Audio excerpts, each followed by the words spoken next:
अस्सलाम वालेकुम जी। अच्छा जी, यूनिट नंबर 6 की ग्लॉसरी देखें जी। एप्टीट्यूड रुझान को कहते हैं, ठीक है। नेचुरल एबिलिटी कुदरती सलाहियत, फंडामेंटल बुनियादी, बेसिक प्रिंसिपल भी हो सकता है और प्राइमरी प्रिंसिपल भी हो सकता है, ठीक है, बुनियादी उसूल। इनॉर्मिटी, इनॉर्मिटी, ठीक है। इनारमसनेस, इनारमसनेस, पहले इमेंसिटी भी आ चुका है, इमेंसिटी, ठीक है। शिद्दत को कहते हैं इनॉर्मिटी, शिद्दत, शिद्दत। चैलेंजिंग, पहले जो बुक है उसमें चैलेंजिंग था, पहले आ चुका है, अब भी आ सकता है। तो इनॉर्मसनेस, इमेंसिटी और चैलेंजिंग। ओवरवेम्ड, अफेक्टेड डीपली, ठीक है, बुरी तरह मुतासिर हो जाना। पिवट, सेंट्रल पॉइंट, मरकज़ी नुक्ता। न्यूमरस, बेशुमार। मैनी, बेशुमार। सेटरलिंग, अला तरीन खूबी, ऑफ द हाईएस्ट क्वालिटी। और 3 दफ़ा ये भी आ चुका है, स्ट्रॉन्ग, सेटरलिंग, स्ट्रॉन्ग। अगर ऑफ द हाईएस्ट क्वालिटी ना हो और स्ट्रॉन्ग हो तो फिर ये करेक्ट होगा जी। वोकेबलरी की ये एक्टिविटी है जी। And circle the option for the underline words that relates to the text. ये हर सेंटेंस में एक लफ्ज़ अंडरलाइन किया गया है, ठीक है। ये जो अंडरलाइन वर्ड है, इन 3 में से कोई एक इसका सिनोनिम है, हम मानी लफ्ज़ है, तो वो बताना है हमने। We are a nation, he affirmed, उन्होंने यकीन से कहा, ठीक है। अफर्म्ड, यकीन से कहा। सेड एम्फेटिकली, यकीन से कहना, तो बी ऑप्शन है। We have our distinctive outlook of life, distinctive, नुमायाँ, powerful, ठीक है। Keep up your morale, अपना हौसला बुलंद रखें, fortitude. Do not be afraid of death, afraid, डरना, scared. We should face, सामना करना, cope with. तो जी ये डी एक्टिविटी है जी। Use the following idioms and sentences. ये नीचे idioms दिए गए हैं, ठीक है। Combination of more than 2 words होता है और इसके मीनिंग्स फिक्स होते हैं। बिट्स एंड पीसेस, टुकड़े टुकड़े। मैन इन द स्ट्रीट, आम आदमी। रेजिंग स्पिरिट, जज्बा उभारना। पास थ्रो, गुजरना। फॉल अपरे, शिकार होना, ठीक है। ये idioms है, तो इनके सेंटेंसेस बनाने हैं, बहुत इम्पोर्टेंट हैं और आपके पेपर में ये आते हैं जी। तो ये देखें जी, bits and pieces. We are divided in bits and pieces, हम टुकड़ों टुकड़ों में तकसीम है, यानी हम अपनी बात कर रहे हैं, मुसलमान कौम की बात कर रहे हैं, तो मुसलमान कौम की बात की जा रही है। We are divided in bits and pieces, ठीक है, हम टुकड़ों में तकसीम है। मैन इन द स्ट्रीट, आम आदमी। टुडे, आज। मैन इन द स्ट्रीट, आम आदमी, इज़ वाइज, अक्लमंद है। Raising spirit, we should raise our students spirit, हमें अपने तलबा के जज्बे को उभारना चाहिए। Pass through, Pakistan is passing through a difficult time, Pakistan एक मुश्किल वक्त से गुजर रहा है। फॉल प्रे, शिकार होना। Ali fell prey to smoking, Ali cigarette नोशी का शिकार हो गया, ठीक है जी। ये सेंटेंसेस हैं, और अगर आपने इसके और सेंटेंसेस तैयार किए हुए हैं तो वो भी ठीक है। अच्छा जी, ये जो ग्लॉसरी के वर्ड्स होते हैं ना जी, जी जो अभी आपने याद किए थे, इनके भी बाज़ औक़ात वो आपसे सेंटेंसेस पूछ लेते हैं, तो ये भी हम एक दफ़ा देख लेते हैं, ठीक है जी। एप्टीट्यूड रुझान को कहते हैं। Ali had a sterling aptitude to become a doctor, Ali doctor बनने का एक शानदार रुझान रखता है।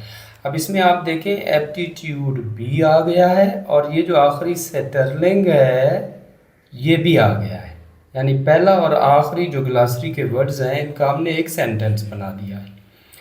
अच्छा जी, फिर है फंडामेंटल, बुनियादी। We have numerous fundamental rights, हम रखते हैं बेशुमार बुनियादी हुकूक।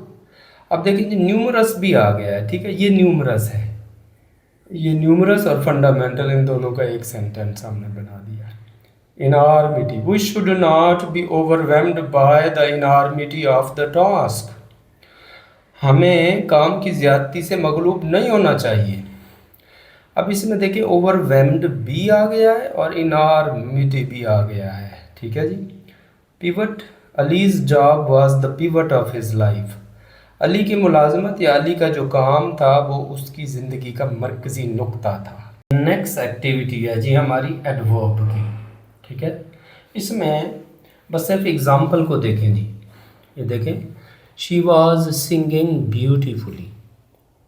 ब्यूटीफुली जो है ये एडवर्ब है, और चूंकि ये हमें बता रहा है कि वो किस अंदाज से गा रही थी, तो इसको कहते हैं एडवर्ब ऑफ मैनर। ऐसा एडवर्ब जो हमें बताए कि काम किस तरीके से हो रहा था, किस मैनर से हो रहा था, किस अंदाज से हुआ, तो इस ऐसे एडवर्ब को कहते हैं एडवर्ब ऑफ मैनर। तो she was singing beautifully, beautifully जो है ये एडवर्ब ऑफ मैनर है। अगर आपको इतना सेंटेंस दिया जाए और ब्यूटीफुली को अंडरलाइन करके आपसे पूछा जाए कि ये कौन सा एडवर्ब है, तो एडवर्ब ऑफ मैनर। अच्छा, she was singing beautifully eight a concert. वो खूबसूरती से गा रही थी। कहाँ गा रही थी, किस जगह गा रही थी? एट अ कंसर्ट, मौसीकी के एक प्रोग्राम में। तो ये एट अ कंसर्ट जो है ये भी एडवर्ब है और ये जगह के बारे में बता रहा है, तो एडवर्ब ऑफ प्लेस होगा। अगर सेंटेंस दिया जाए she was singing beautifully eight a concert, और एट अ कंसर्ट को अंडरलाइन करके आपसे पूछा जाए ये कौन सा एडवर्ब है, मैनर है, प्लेस है, टाइम है, डिग्री है, तो आप कहेंगे एडवर्ब ऑफ प्लेस। अच्छा, अगर दिया जाए she was singing beautifully eight a concert last Sunday, किस वक्त गा रही थी खूबसूरती से? गुज़िश्ता इतवार, लास्ट संडे। तो ये चूँकि वक्त बता रहा है तो ये एडवर्ब ऑफ टाइम है। She was singing beautifully, beautifully adverb of manner है। She was singing at a concert, मौसीकी के प्रोग्राम में। एट अ कंसर्ट अंडरलाइन हो तो ये एडवर्ब ऑफ प्लेस है। She was singing last Sunday, वो आखिरी इतवार, गुज़िश्ता इतवार को गा रही थी, तो last Sunday adverb of time है। ठीक है। अच्छा जी, उसके बाद है जी इन्फिनेटिव। एग्जाम्पल देखें, you are free to go to your masjid. You are free, आप आज़ाद हैं, टू गो जाने के लिए, टू यूर मस्जिद, अपनी मस्जिद में। अच्छा जी, अब देखें यू आर, आप हैं, फ्री आज़ाद, ये वर्ब है। एक और वर्ब आ गया, जब किसी सेंटेंस में दो वर्ब आ जाएं, दो फेल आ जाएं, तो जो दूसरा वर्ब होता है वो अक्सर टू प्लस फर्स्ट फॉर्म में आता है। तो जो verb two plus first form में हो उसे भी इन्फिनेटिव कहते हैं। तो अगर टू गो अंडरलाइन कर दिया जाए और आपसे पूछा जाए कि ये क्या है, तो आप कहेंगे इन्फिनेटिव। एडवर्ब है, इन्फिनेटिव है या जेरेंड है, तो आप कहेंगे two plus first form infinitive.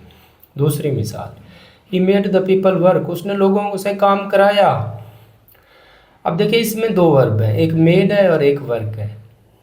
जब किसी सेंटेंस में दो वर्ब आ जाते हैं तो दूसरा वर्ब हमेशा या तो फर्स्ट फॉर्म में होता है या टू प्लस फर्स्ट फॉर्म में होता है। फर्स्ट फॉर्म या टू प्लस फर्स्ट फॉर्म, तो चाहे टू प्लस फर्स्ट फॉर्म हो या सिर्फ फर्स्ट फॉर्म हो, दूसरे वर्ब को जो फर्स्ट फॉर्म में हो या टू प्लस फर्स्ट फॉर्म हो उसको इन्फिनेटिव कहते हैं। जैसे पहले आ चुका है, they are to go to school, तो टू गो इन्फिनेटिव है। They taught her to spend money wisely, to spend infinitive है। ठीक है जी। अच्छा जी, उसके बाद देखें जी जेरेंड। एग्जाम्पल देखें, painting is a good fun, तस्वीरें बनाना एक अच्छा शौक है। अच्छा जी, आप देख रहे हैं ये वर्ब की आईएनजी फॉर्म है, पेंटिंग। जब वर्ब की आईएनजी फॉर्म शुरू में आ जाए, जुमले के शुरू में आ जाए, आखिर में आ जाए, आखिर में आ जाए या जुमले के शुरू में आ जाए, तो ये जेरेंड कहलाती है। क्यों? क्योंकि जुमले के शुरू में कोई नाउन आता है, तो जब वर्ब की आईएनजी फॉर्म नाउन का काम करे, इस्म का काम करे, तो इसे जेरेंड कहते हैं।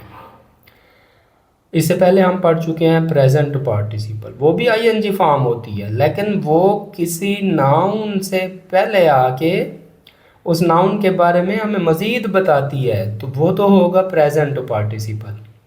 लेकिन जब वर्ब की आईएनजी फॉर्म किसी नाउन का काम करे, यानी जुमले के शुरू में या आखिर में आए, ये निशानी याद रखें। वर्ब की आईएनजी फॉर्म जब जुमले के शुरू में आ जाए या आखिर में आ जाए तो इसे जेरेंड कहते हैं। ये तो मोस्ट इम्पॉर्टेंट है, अक्सर आते हैं। इसके अलावा writing is a nice practice, writing. Jumping is a fun, jumping. Sewing should be up to the mark, sewing. Sleeping must be peaceful, sleeping. He is fond of driving, driving. तो ये सारे paper में पहले आ चुके हैं। तो verb की ING form जब शुरू में आए या आखिर में आए तो ये जेरेंड कहलाती है। अच्छा जी, इसके बाद लास्ट एक्टिविटी है जी कंडीशनल टाइप 3। टाइप 3 तीसरा कंडीशनल जी, डेफिनेशन को छोड़ें जी, हम देखते हैं एग्जाम्पल को। Had we paid heed to his warnings and advice, we would not have get entangled into petty pursuits। बस यहाँ तक इस सेंटेंस को हम देख लेते हैं। ये काफ़ी लंबा है, इतना लंबा नहीं एग्जाम में आता। देखें जी, ये शर्तिया जुमला है। इसके एक हिस्से में शर्त है, दूसरे हिस्से में उस शर्त के पूरा होने का नतीजा है। हैड वी पेड हीड, अगर हमने तवज्जो दी होती, to his warnings and advice, उसकी तंबीहात और नसीहत पर अगर हमने तवज्जो दी होती, ये शर्त है जी। We would not have get entangled, हम नहीं उलझे होते, इनटू पेटी परसूट्स, मामूली मामलात या मशागिल में। ठीक है जी, तो ये नतीजा है जी। अच्छा, अब कैसे पहचानेंगे कि ये थर्ड कंडीशनल है? देखें, हैड और third form, had third form, had और थर्ड फॉर्म। अगर शर्त वाले हिस्से में हैड और थर्ड फॉर्म आ जाए और दूसरे हिस्से में वुड हैव और थर्ड फॉर्म आ जाए, वुड हैव और थर्ड फॉर्म आ जाए, तो ऐसा जुमला कंडीशनल 3 होता है।